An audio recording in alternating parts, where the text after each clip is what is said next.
Here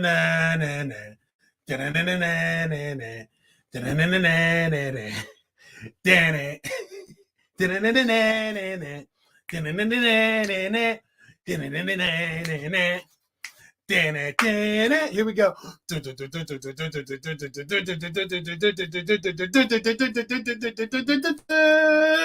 Welcome to BrickWall Reviews.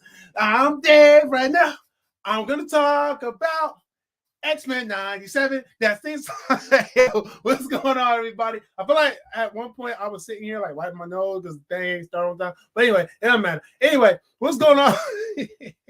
What's going on, everybody? Welcome to another Star Wars BrickWall Reviews. I'm Dave, and y'all already know right now I'm here to talk about X-Men 97, the full series. The season finale just dropped today or earlier today, and I watched it. This was solid. Before I get into it any further, I want to remind you guys, go ahead and hit that like button down below. Subscribe to the channel if you're not already subscribed. Follow us on social media. We're on Facebook, Instagram, Twitch, and Twitter. And on Twitch, we do the podcast Thursday nights, Life's Brick Wall. And speaking of Life's Brick Wall, I was recently nominated for 2 awards for the BIPOC awards. First one being the Chatterbox Award, which I was nominated for, and the second being Streamer of the Year. So please make sure y'all go to vote. I'll put the link in the description down below because I did not do a description down below yet where I will have that link down there, but I will post the link, or go check out my last video where I do put the link there. Go ahead, vote, show your boys some love, and show any other streamers and show any other streamers and anything that y'all got down there. Show them some love too. Vote for them. Vote. And just a few more days left, and I appreciate all your support. We up from there. So anyway, X-Men 97. Let's get into it because I'm excited. This show was really, really, really good. So this is the continuation of the 90s animated X-Men show. It was just called X-Men, the animated series. A lot of people grew up on that show. I did not. I don't even think I knew too much about that show, to be quite honest with you. I knew it was the X-Men. I knew they were superheroes, and that's all I knew. But since then, that show has maintained a cult following, has maintained many fans, a lot of nostalgia behind it. So when it was announced that Marvel Studios would not only be making an animated X-Men series, but an animated X-Men series that is set to continue after the events of the original X-Men cartoon. Oh man, the reception to that, the hype around that was so real. And the closer we got to it, the more material we were shown, the more images, more promo. When that trailer dropped, everybody loved it. When they heard the theme song, everybody loved it. So, but the real test in this was to see whether or not this was going to be a good show, a worthy show, something worthy to call itself the continuation of the X-Men, the animated series. And, well, I must say, this was a very, very good watch. Every single episode kept me on the edge of my seat. There were 10 episodes, the 10th being the season finale. There is already going to be a season 2, so don't worry, your little heads. Season 2 has already been announced.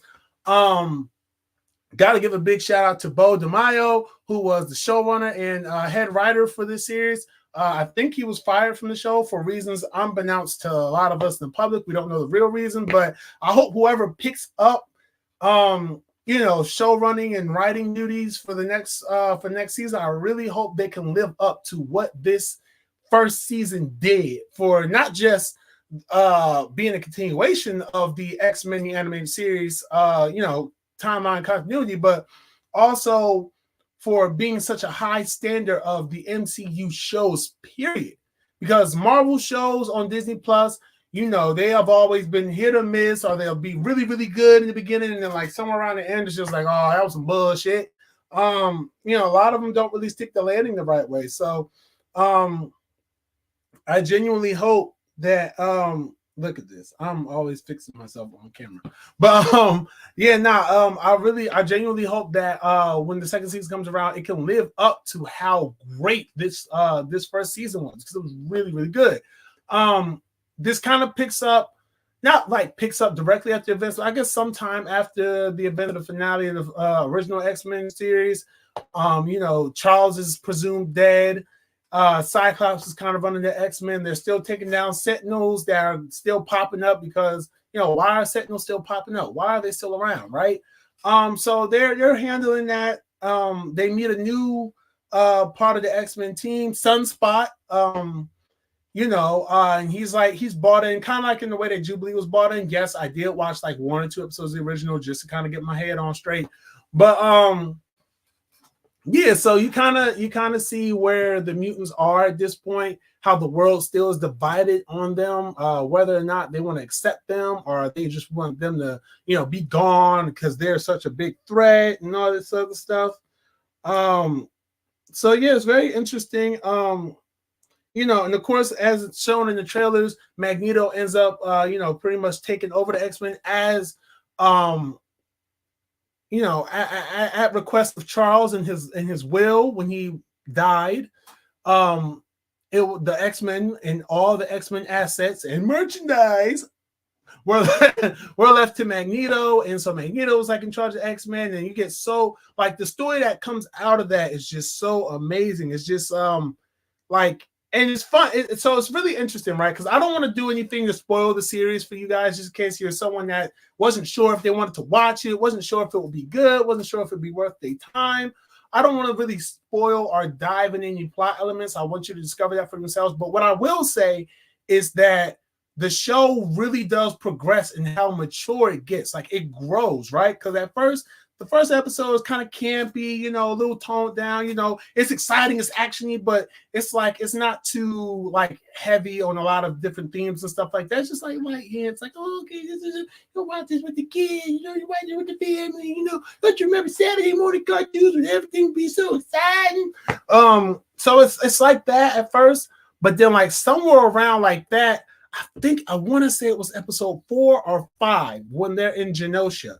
Oh my God, when that episode hit, the show completely changed. Like it got so much more mature. Every episode after that got more and more and more mature to the point where you're at the finale and they saying some not like any crazy square words, but they're like, damn, bastard.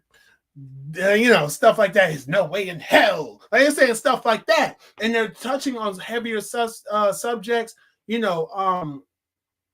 not saying that there's a lot of blood and gore, but the natural violence, like it's the show feels more mature. The show feels like it's that TV PG, TV 14 type stuff. Where in the beginning it feels like it's just like I guess you could say like maybe Y7 or TV PG or something like that. Like that PG goes from the light PG, like Adventure Time PG, to like PG, like Futurama PG, like in terms of like the content, well, I guess Futurama would be a good example. What's a good action show that was like, I don't know, like a lighter to like a more heavier TV PG, and then it goes like TV 14, but like the light side of TV 14. But it's like, damn, this got mature towards the end. The characters in here are great. They do a lot of good focus on a lot of different characters. There are some plot threads and some questions that I presume have been answered from the original series. Many I'm not, like I said, I'm not really going to dive into plot elements because I really want y'all to sit and watch. My purpose of this review right now is just to hype this show up some more. I know it's been being hyped up for the past couple of weeks that it's been on. And it deserves that, very, very deservedly so. There are episodes. There's one episode actually that's really kind of taps into that Saturday morning nostalgia, where it's like one half of the episode is just like a lighthearted lesson of the week type of thing, and then the other half is back to the main plot, the story. And that one's kind of deep too. In addition to all that, you do have a lot of fun character interactions. The characters all have depth.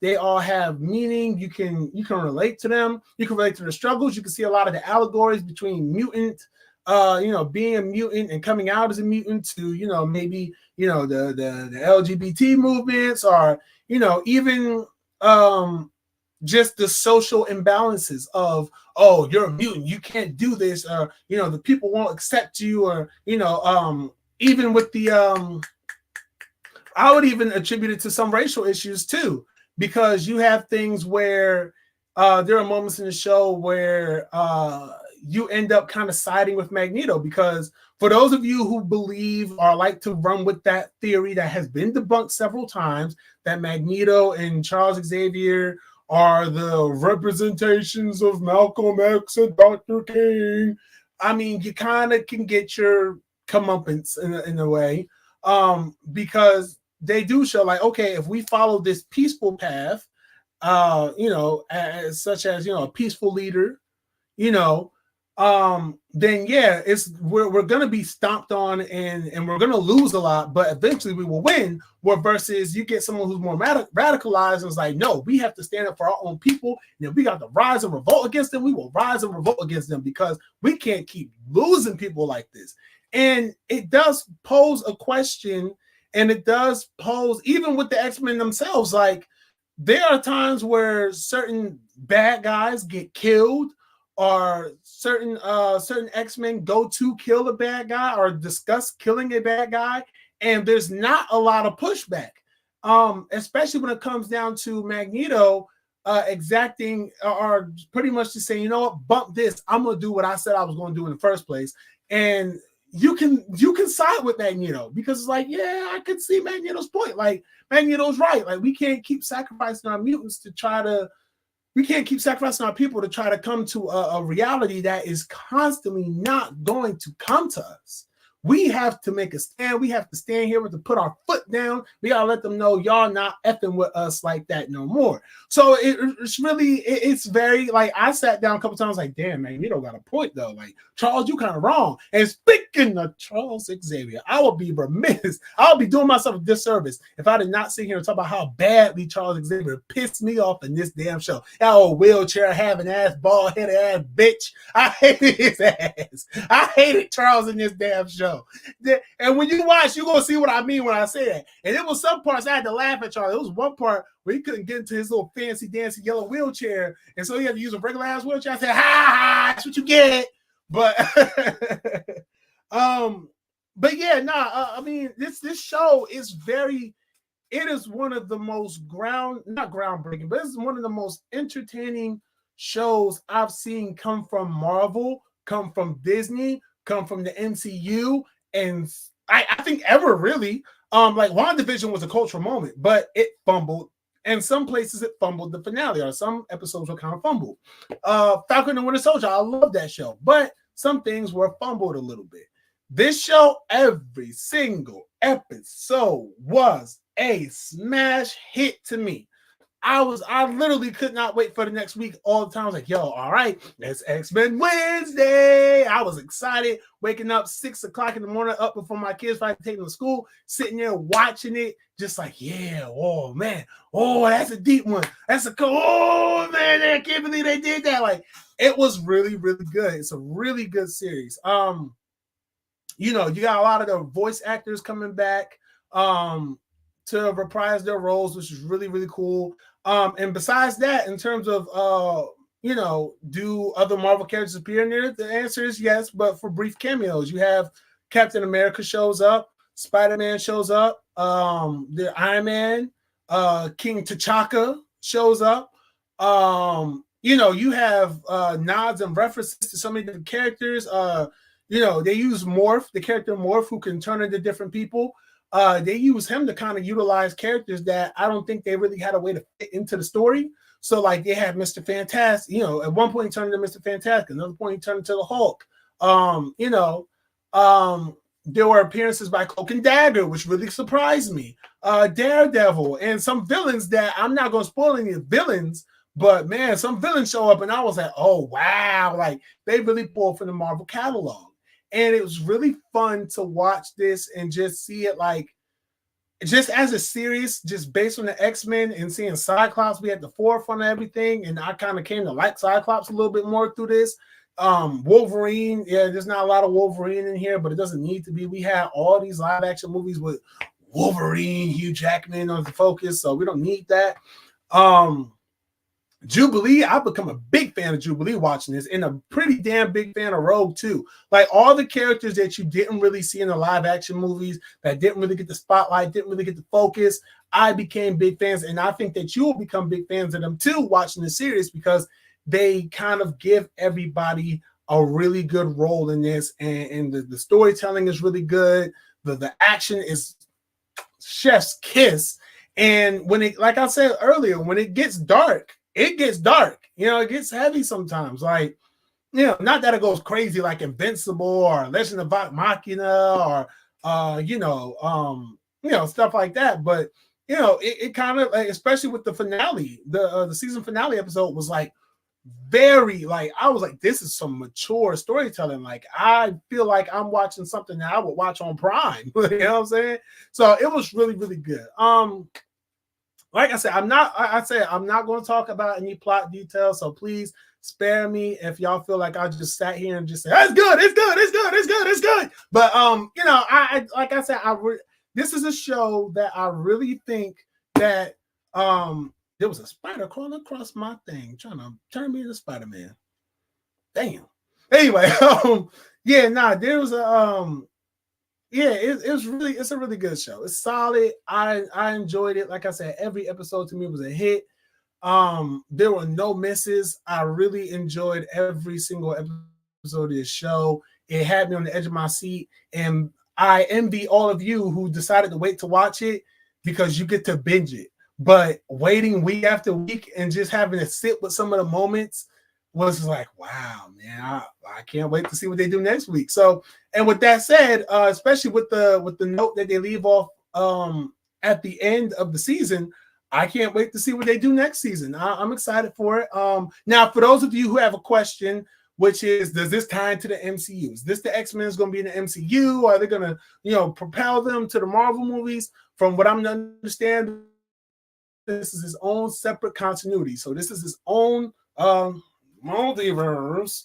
However, there's a very cool Easter egg in one of the episodes. The episode in Genosha, there's a very cool Easter egg. I'm not going to spoil what it is, but all I'm going to say is, look to the sky. That's all I'm going to say. Just look to the sky. And you may see him, you may not see him. But that was a cool Easter egg there. And they do use a lot of terminology that they use in other MCU projects. I'm not going to say what those are, because then it will really spoil what that Easter egg is that I'm referring to.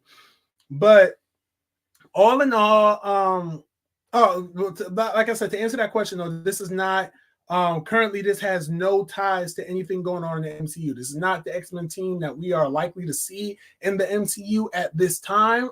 They all just came out and debunked that, said it's his own universe right here. So I'm going to take that as word. But of course, like we all know, things can change. But with all that said, X-Men 97, man, what else more can I say about it? I highly recommend watching this show. Review wise, currently this sits at a 9 out of 10 on IMDb.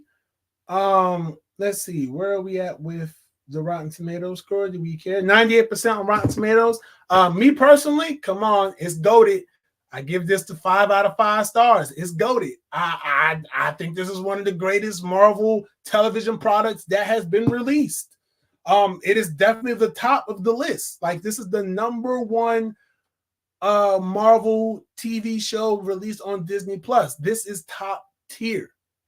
There's nothing that was better than this. This is the top. This is the best one.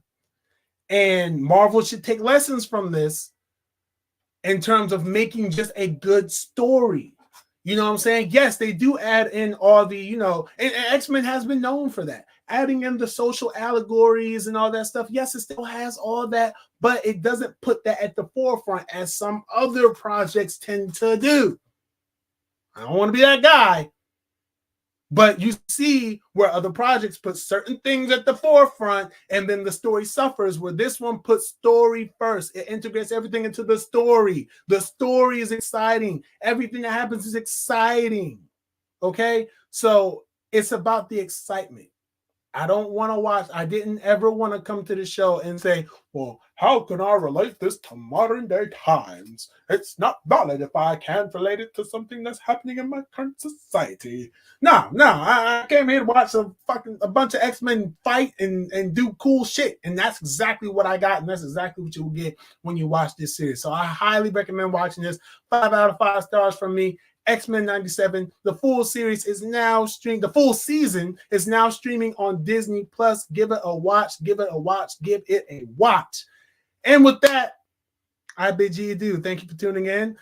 Make sure you hit that like button down below. Subscribe to the channel if you enjoyed this review. Let me know in the comment section down below. What was your favorite episode? What was your favorite moment? How excited are you for season 2? And what Easter eggs in this season did you get excited about? Which character cameos excited you the most? I would love to know down in the comments what you guys thought. But that's all I have for you right now. Thank you for tuning in.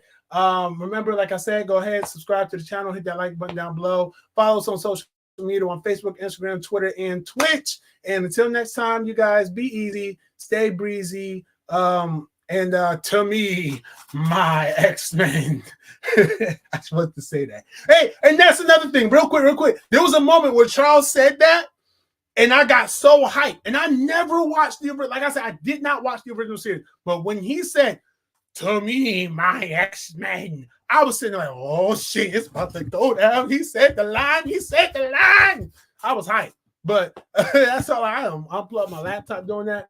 But anyway, that's all I got for y'all, man. Thank you for tuning in. And as always, be easy, stay breezy. Peace.